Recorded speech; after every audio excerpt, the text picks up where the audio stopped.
Admiral William Carter gazed out from the ESS Vengeance's command deck, his eyes fixed on the immense Galactic Concorde space station.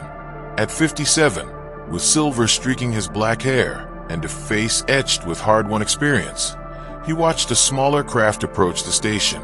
It carried Earth's diplomats on a mission to secure humanity's full membership in the 17-species Galactic Council, a body humans had joined 2 decades prior. Earth, a new but vital member, sought a vote on the High Council and access to advanced alien technologies. "Any word from the ambassador?" Carter inquired. Officer Ryan Garcia shook his head. "Nothing since they docked, sir." Carter's unease grew. Weeks of smooth talks, now this abrupt silence. Suddenly, Lieutenant Olivia Martinez, part of Ambassador Reed's security team, appeared on the bridge's main screen. Her face was smudged, a streak of blood on her cheek. "Admiral, the Council has betrayed us," she cried, the sounds of a struggle echoing behind her. "They voted to call humans a danger to galactic peace. They're killing the diplomatic team." Carter's blood ran cold. "What are you saying, Lieutenant?" Martinez, ducking as an explosion rocked her location, continued. "It was all planned, sir. They never meant to accept us as equals. They used us to fight their wars and steal our ideas. Now they plan to wipe us out before we get too strong." She held up a small device. "I'm sending you the Council's secret files. They're attacking all human colonies and Earth at the same time. A blinding flash, then the screen went dark. Silence blanketed the bridge. Carter gripped the rail until his knuckles whitened. "Sir," Garcia said quietly, "data transfer complete." "Put it on screen," Carter commanded. The main view screen filled with alien script that rapidly translated to English. Horror washed over the crew as they read. The Council had voted 14-3 to eliminate all humans from the galaxy. Their justification, a preventive action against a destabilizing element. The plan detailed attack coordinates for Earth and every human colony. "They're sending ships to kill billions of people," Dr. Laura Wells said, her voice trembling from a nearby console. "Men, women, children, everyone." Carter's gaze swept the tactical display, showing small dots representing Council ships closing in on human worlds. "How long have we got?" he asked Commander Stephen Hall, his tactical officer. "The closest Council fleet is 8 hours from Earth," Hall replied. "Others are between 10 and 15 hours from our colonies." Carter nodded slowly, then straightened, turning to face his crew. "Send emergency code Alpha to all Earth forces," he ordered. "All ships to battle stations. Contact the planetary defense systems on all colonies and get me a direct line to Earth Defense Command." The bridge erupted in activity. Captain Natalie Reeves entered. "Admiral, what's happening?" "The Council has shown its true face, Captain," Carter stated. "They're moving to wipe us out, all of us." Reeves' eyes widened. "After 20 years of peace? Why?" Dr. Wells looked up from the newly acquired data. "Fear. According to these records, they've been studying us for years. They think we're advancing too quickly. They believe if they wait another decade, we might be strong enough to challenge them. So, they decided to kill us all," Carter said flatly, "before we become a problem." The main screen shifted to show General Alan Foster at Earth Defense Command, his face grim. "Bill, tell me the reports we're getting aren't true," Foster pleaded. "They're true, Alan," Carter replied. "The Council voted to eliminate humanity. Their fleets are already moving toward our worlds." Foster closed his eyes briefly. "God help us. The planetary shields aren't ready on half our colonies." "Then we need to buy them time," Carter said. "How many ships can we gather if we pull everything we have?"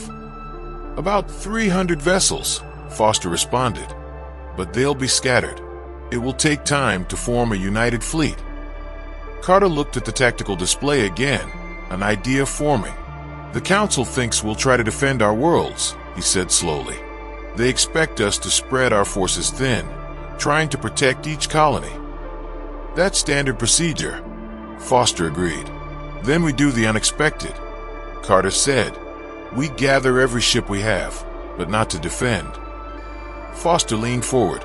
What are you suggesting, Bill? The Council betrayed us when we trusted them, Carter said. They think we're weak and predictable. I say we show them how wrong they are. He pointed to the Galactic Concord on the display. We take the fight to them, Alan. One massive strike at the heart of the Council. If we control the Concord, we control the central communication network for all Council forces. That's a hell of a gamble, Foster warned. If we lose, if we spread our ships out, we'll lose anyway, Carter said firmly. This way we have a chance. After a long moment of silence, Foster nodded. I'll convince the Security Council. All ships will rendezvous at your position in 6 hours. After Foster's image vanished, Carter turned to his crew. The Council thinks humanity is easy prey, he said. They've studied our technology and our tactics, but they've missed something important about humans. What's that, sir? Asked Captain Reeves. Carter's eyes were hard as steel. When cornered, we don't cower. We fight back, and we never forget those who betrayed us. He looked back at the Galactic Concord, a peaceful beacon against the blackness of space. All hands to battle stations, he ordered. Prepare to receive the Earth fleet. In 6 hours, we show the Council why betraying humanity was the biggest mistake they ever made. Across human space, men and women prepared for a war they hadn't wanted, a war they hadn't started, but a war they would finish.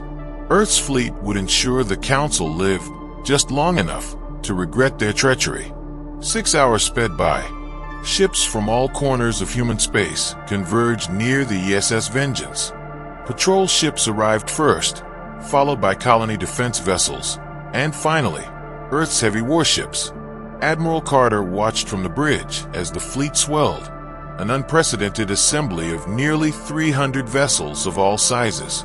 From massive dreadnoughts to nimble attack craft, Earth had committed everything. All ships have arrived, Admiral, Captain Reeves reported. The fleet is ready. Carter nodded.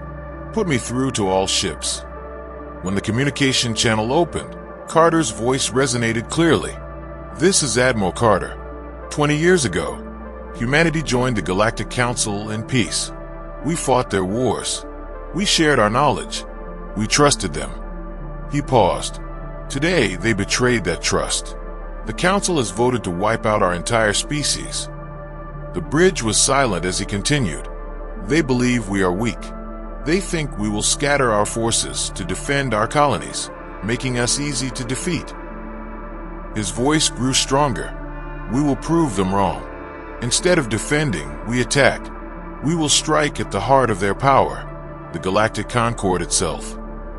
Dr. Laura Wells, who had been studying the stolen Council data, spoke quietly.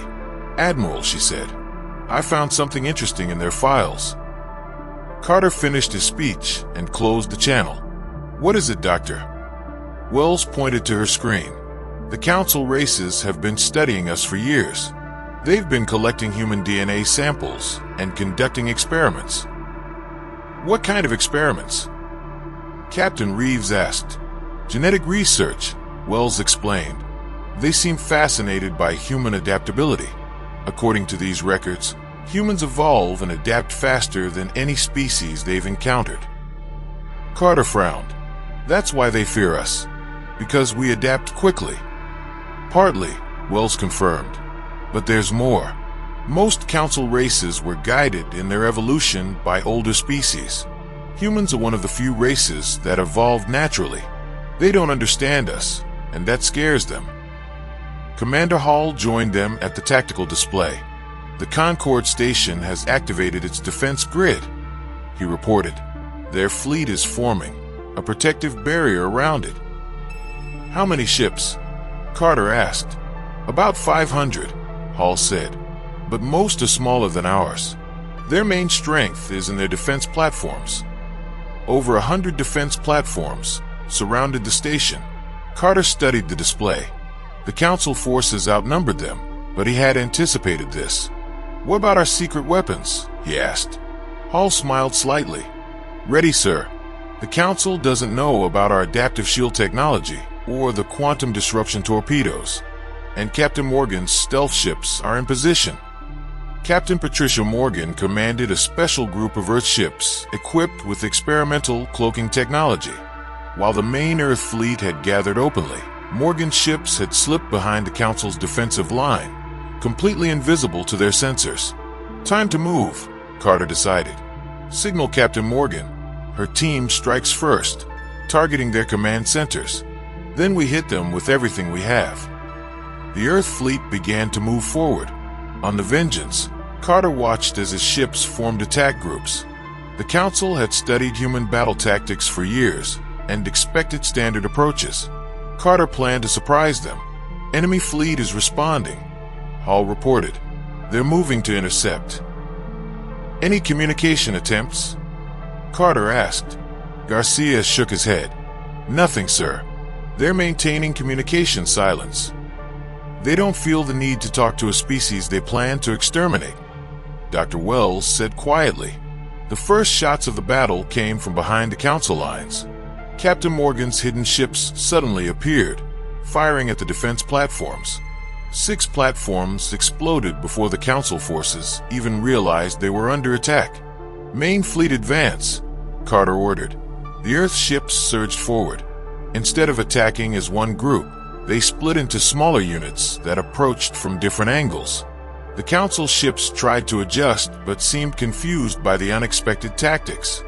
"They're trying to predict our movements," Hall said, watching the enemy ships shift positions. "Their battle computers are failing because we're not using standard patterns." The Council ships fired their weapons. Beams of energy and glowing projectiles flew toward the human fleet.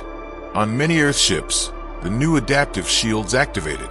Instead of just blocking the energy, they bent it around the ships or even reflected it back. "First wave of torpedoes fire," Carter ordered. From the larger Earth ships, special torpedoes launched toward the Council fleet. These weapons used quantum technology to partially phase through normal space. They passed right through the Council's shields and exploded against their hulls. "Direct hits on 20 enemy vessels," Hall reported with satisfaction. "They're breaking formation." On his private channel, Carter received a message from Captain Morgan. "Admiral, my team has disabled their main communication hub. The Council ships can't coordinate their defense anymore." "Good work, Captain," Carter replied. "Begin Phase 2. Morgan's stealth ships now targeted the engines of the larger Council vessels, leaving them drifting and unable to maneuver. Meanwhile, the main Earth fleet pressed its attack. Several Council ships broke away from the battle, fleeing toward the jump points that would take them to safety. Others fought desperately, but without central coordination, they couldn't match the Earth fleet's disciplined assault. "Sir," Garcia called out, "we're receiving a transmission from the Concord station. It's the Council itself." "Put it through," Carter said. The main screen showed an alien with blue skin and large eyes. It was a Zulhid, one of the oldest Council races. "This is High Counselor Zara," the alien said. "Cease your attack immediately. There has been a misunderstanding." Carter's face showed no emotion. "There's no misunderstanding, Counselor. We have your files. We know about the vote. We know you plan to destroy our species today." "We can negotiate," Zara insisted. "We will reconsider Earth's status." "You had 20 years to treat us as equals," Carter replied. "Instead, you plotted our extinction. Now you will face the consequences." He cut the transmission and turned to his officers. "They're stalling for time. Their reinforcements must be on the way." "What are your orders, sir?" Reeves asked. Carter looked at the tactical display. The Earth fleet had punched through the Council's defenses. The path to the station was open. "All ships, continue the attack," he ordered. "Target the station's main docking bays and power centers. We're taking the Concord." The Earth fleet moved forward as one, leaving the broken Council ships behind them. Ahead lay the Galactic Concord, the very heart of the government that had betrayed humanity and Earth's vengeance was just beginning. The Earth fleet moved relentlessly toward the Galactic Concord station. The colossal structure loomed larger on the view screens, its outer ring bristling with docking bays and long spokes connecting to a central hub. It was within that central hub that the council chambers, where the vote to destroy humanity had taken place, were located. All ships target your assigned sectors, Admiral Carter ordered. Remember, we want to capture the station, not destroy it. The ESS Vengeance led the assault, flanked by 3 other large battleships. Smaller, faster ships flew alongside them, drawing fire from the station's defense weapons. Inside the station, panic began to spread. Many aliens working there had never expected to witness war. The Council had assured everyone that humans were weak and easily defeated. Now, Earth's fleet was at their doorstep, having smashed through their defenses. "Sir, we're receiving multiple surrender signals from the station," Ryan Garcia reported from his communication console. "Ignore them," Carter replied. "The Council members are the only ones I want to hear from." Dr. Wells stood nearby, still engrossed in the Council's secret files. Her eyes widened. "Admiral, I found something important." She moved to Carter's side. The Council didn't just fear our adaptability. They were jealous of it. "Jealous?" Carter asked. Wells nodded. "According to these records, several Council races have reached their evolutionary limit. They can't develop further naturally, but humans are still evolving." She pointed to a section of data. "They've been secretly taking human DNA for years, trying to incorporate our genetic traits into their own species." "Human experimentation," Carter said, his voice cold.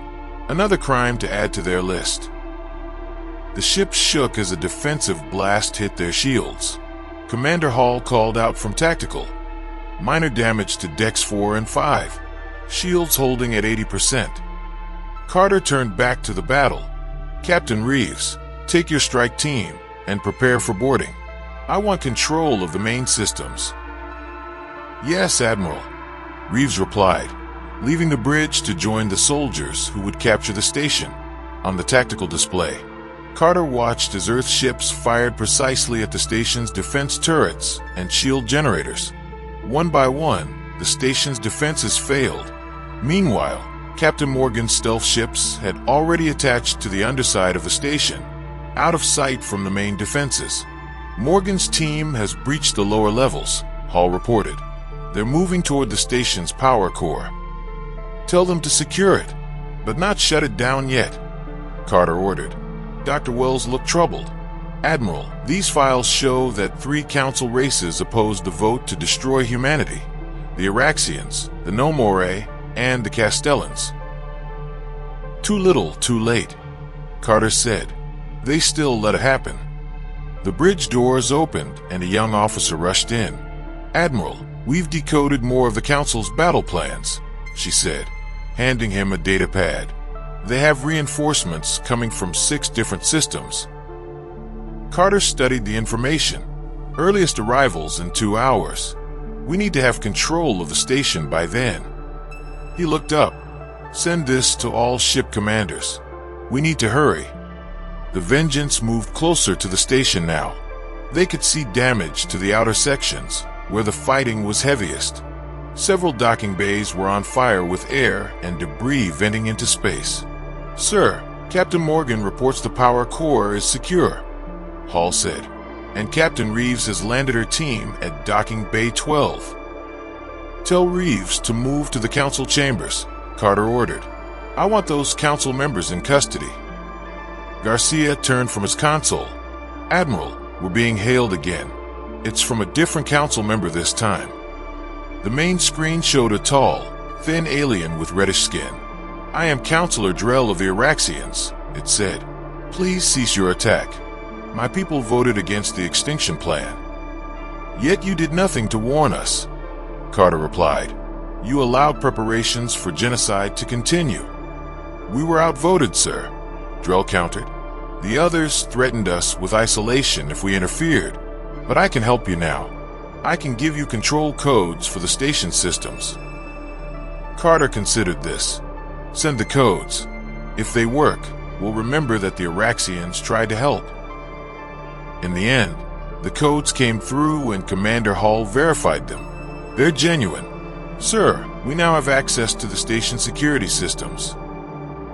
Shut down all internal defenses, Carter ordered, and locate the council members. Using the station's own systems, they found that most council representatives had fled to escape pods or personal ships. But 5 members, including High Counselor Zara, were barricaded in a secure room near the council chambers. Captain Reeves, adjust your target, Carter said through the comm. Secure that room and those council members. 20 minutes later, Reeves reported back. Admiral, we have them. 5 council members in custody, including Zara. Bring them to the council chambers, Carter said. I'm coming aboard. Carter left the Vengeance with a security team. They took a shuttle to the now secured docking bay. Inside the station, they saw signs of fighting. Walls were scorched by weapons fire. Some areas had no gravity or air, requiring them to wear spacesuits. They reached the council chambers, a large circular room with a round table in the center. Screens on the walls showed views of different worlds. Captain Reeves waited there with her team, guarding the 5 captured council members. Admiral on deck. Reeves called when Carter entered.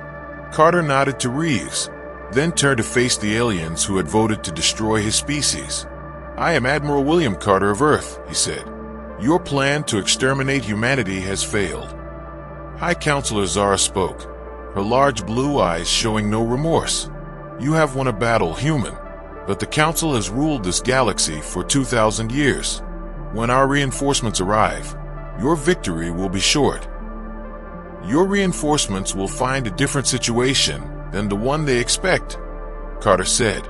He walked to the council table and placed his hand on it. This station now belongs to Earth, and from this position, we control the communication network that links all council forces. Zara's confidence faltered. What are you saying? I'm saying that we've already sent orders using your authentication codes, Carter explained. Orders recalling council ships from their attacks on human worlds. Many captains think those orders come from you. One of the other council members, a reptilian alien, hissed. You cannot hope to control the council. You are one species against many. Perhaps, Carter said, but we're a species you should not have betrayed. He turned to Reeves. Take them to the holding cells. We have work to do before the reinforcements arrive.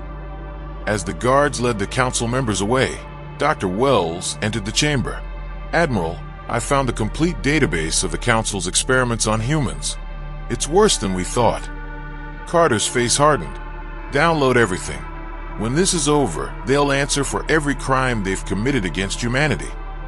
He walked to the large window that showed the space battle outside. Earth ships now surrounded the station protectively. The broken remains of the Council fleet drifted nearby. Send a message to Earth, Carter told Garcia, who had joined them. The Concord has fallen. Humanity now controls the center of galactic government.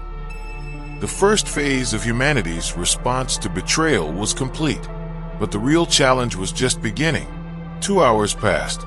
Earth forces worked quickly to secure the Galactic Concord station.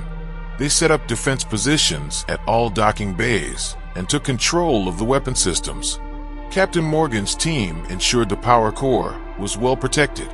Admiral Carter stood in what had been the Council's private meeting room. Now it was his command center. Screens around him showed the status of Earth's fleet and the station itself. Reinforcement fleet detected, Commander Hall announced. Multiple ships dropping out of faster-than-light travel. Carter nodded. He had been expecting this. How many? 230 ships, Hall said. Mostly from the Zaltid and Verac systems. The incoming fleet was smaller than Earth's, but they didn't know that yet. They expected to find a Council fleet in control of the station. Instead, they would find Earth ships waiting for them. Open a channel, Carter ordered. When the communication link was active, Carter spoke clearly. This is Admiral William Carter of Earth. The Galactic Concord is now under human control. Your council leaders are our prisoners. Stand down and prepare to be boarded." There was a long silence. Then a voice responded. "This is Fleet Commander Dex of the STID Defense Force. We do not recognize your authority. Return control of the station to the Council immediately." "The Council no longer exists," Carter replied. "They lost their right to rule when they voted to exterminate humanity."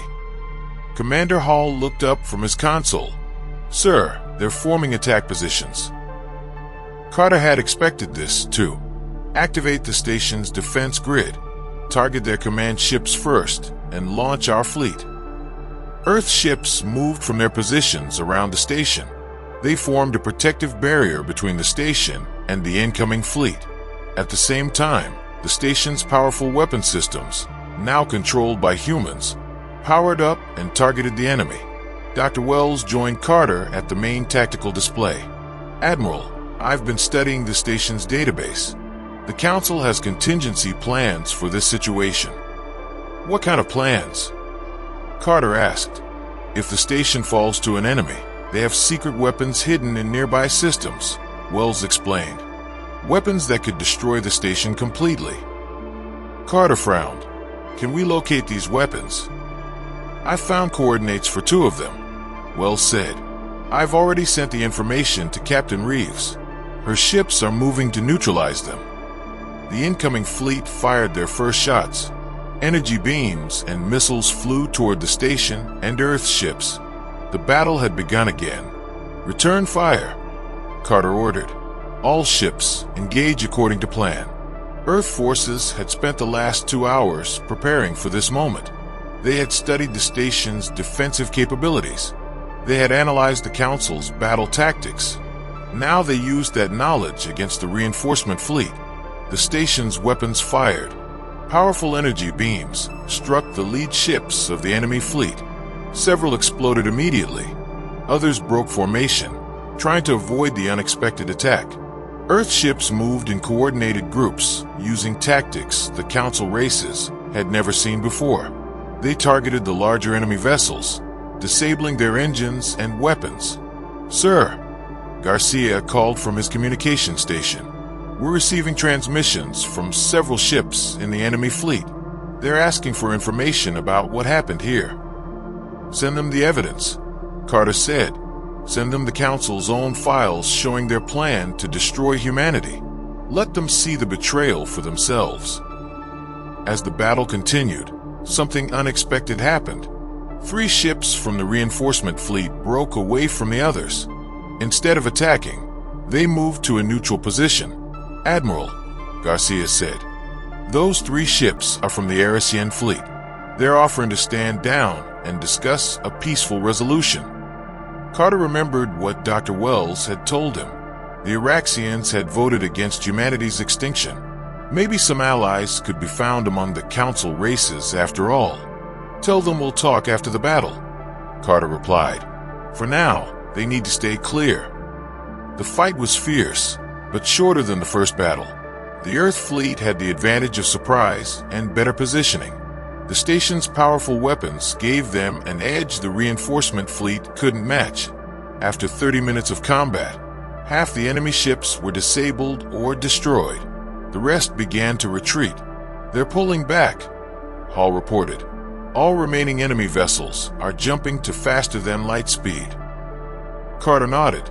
"Let them go. They'll spread the word about what happened here." He turned to Dr. Wells. "What's the status of those secret weapons?" "Captain Reeves reports that both have been neutralized," Wells said. "They were automated missile platforms designed to target the station's power core." For the first time in hours, Carter allowed himself to relax slightly. The immediate danger had passed, but the real work was just beginning. "Open a channel to all Earth colonies and ships," he ordered. When the link was ready, Carter spoke. "This is Admiral Carter. Today, humanity faced extinction at the hands of those we thought were our allies. Instead of being destroyed, we have taken control of the Galactic Concord itself." He paused. Looking around at the council chamber, where so many decisions affecting billions of lives had been made. The old council is finished. Their betrayal has cost them the right to govern. But we will not repeat their mistakes. We will not seek revenge against entire species for the actions of their leaders. Carter had been thinking about this moment since he first learned of the Council's betrayal. Humanity could choose to become what they had fought against, conquerors who ruled by fear, or they could create something better. Today we begin building a new system of galactic governance, one based on respect, equality, and the right of all species to exist without fear. Those who join us will be welcomed as partners. Those who oppose us will find that humanity's resolve is unbreakable. Garcia ended the transmission, and Carter turned back to the tactical display. Earth ships now surrounded the station protectively. The broken remains of 2 Council fleets drifted nearby. General Foster's image appeared on the main screen. "Quite a speech, Bill," he said. "Earth's government has been meeting nonstop since your first report. They're ready to send diplomats to help establish this new order you're talking about." Carter nodded. "We'll need them, and representatives from the colonies, too." "What about the council members you captured?" Foster asked. "They'll stand trial for their crimes," Carter said firmly. "But not for revenge, for justice." The first phase of humanity's response to betrayal was complete. Now the harder work began, building something better from the ashes of what the Council had destroyed. 1 month passed since Earth forces took control of the Galactic Concord. The station had been renamed Unity to mark the beginning of a new era. The signs of battle had been repaired. The Council symbols had been replaced with a new emblem showing Earth and stars. Admiral Carter stood in the observation room looking out at space. Ships from many worlds now docked at the station. Some were Earth vessels. Others belonged to alien races who had decided to work with the new human-led government. Captain Reeves entered the room. "Admiral, the representatives have arrived for the first meeting." Carter nodded. "Are all the invited species here?" "Most of them," Reeves replied. 32 different races have sent delegates. That's more than the old council ever had." They walked together to the large chamber that had once been the council meeting room. It had been redesigned with a circular arrangement of seats, all at the same level. The old council had placed its founding members on higher platforms than newer species, showing their unequal status. The new design showed that all species would have equal voices. As they entered, Carter saw the room filled with aliens of many shapes, sizes, and colors. Some were familiar from Earth's dealings with the Council.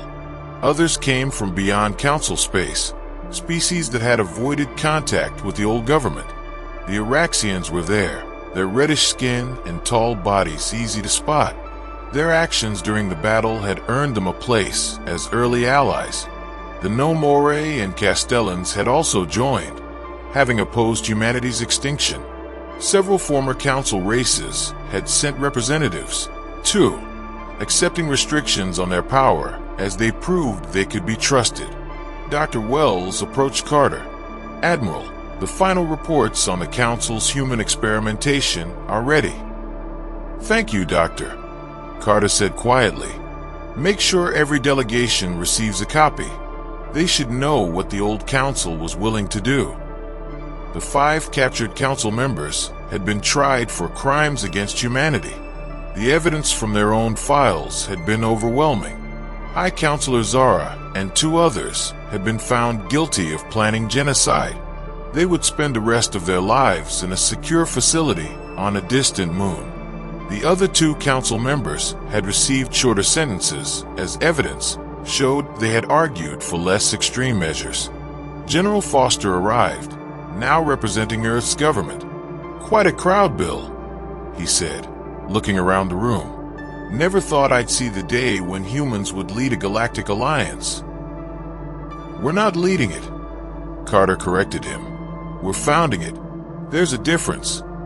He had been clear from the beginning that the new organization would not simply replace one set of rulers with another. Equal partnership is the only way this works. Some of Earth's politicians don't see it that way, Foster admitted. They think we should use our position to get special advantages. That kind of thinking is what led the old council to betray us, Carter said firmly. We won't repeat their mistakes. A chime sounded, signaling the start of the meeting. Carter moved to the central podium. The room grew quiet as he prepared to speak. Representatives of free worlds, he began. 1 month ago, the organization that called itself the Galactic Council betrayed the trust placed in it. They planned to destroy an entire species, humanity, simply because they feared what we might become. He looked around the room, meeting the eyes of aliens with many different kinds of faces. Their plan failed, but in its failure, we found an opportunity to build something better. Not a council that rules through fear and inequality, but a union based on mutual respect and cooperation. Carter gestured to the data files that had been distributed. These files show what the old council was willing to do to maintain their power. They experimented on humans without consent. They restricted technology to keep newer species dependent. They planned genocide when their other methods failed. Many of the aliens looked disturbed as they reviewed the evidence. Even species that had been part of the council seemed shocked by the extent of their leaders' crimes. We could have responded with the same kind of fear and cruelty, Carter continued. We could have taken revenge against all council worlds. Instead, we choose a different path. He activated a large display in the center of the room. It showed the text of a new charter, the founding document for what would be called the Galactic Union. This charter establishes a new relationship between our worlds, Carter explained. One where no species can threaten another's existence, where technology and knowledge are shared equally, where disputes are resolved through discussion and compromise, not force. The charter established a rotating leadership so no single species would dominate. It created a system where any 3-member worlds could call for review of decisions they felt were unfair. It guaranteed the right of all sentient beings to live without fear of extinction.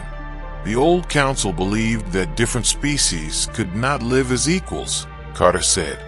They saw the universe as a competition where only the strongest deserve to survive. We reject that view. We believe the greatest strength comes from cooperation, not domination. Representatives began to discuss the charter, suggesting changes and asking questions. The meeting would last for days as they worked through the details, but the foundation was being laid for something that had never existed before. A true partnership of different worlds. Later, when the first day's session ended, Carter returned to the observation room. Dr. Wells joined him there. "Do you think it will work, Admiral?" she asked. "Can species as different as ours really work together as equals?" Carter watched as ships moved around the station against the backdrop of stars. "I believe we have to try," he said. "The alternative is endless cycles of fear and violence." Wells nodded. "The Council betrayed us because they were afraid of what humanity might become." She looked out at the stars. "Maybe what we're becoming is something they never imagined, the species that brings real peace to the galaxy." Earth's fleet had arrived and left nothing standing of the old order.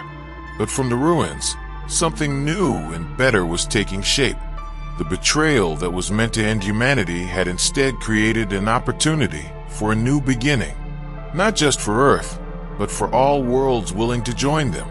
The stars looked different now, not as distant, not as strange. The universe had changed and humanity had changed with it. The journey ahead would not be easy. Old fears and prejudices would not disappear overnight. But the first step had been taken, and Admiral William Carter, who had led Earth's fleet in its darkest hour, now led the way toward a brighter future.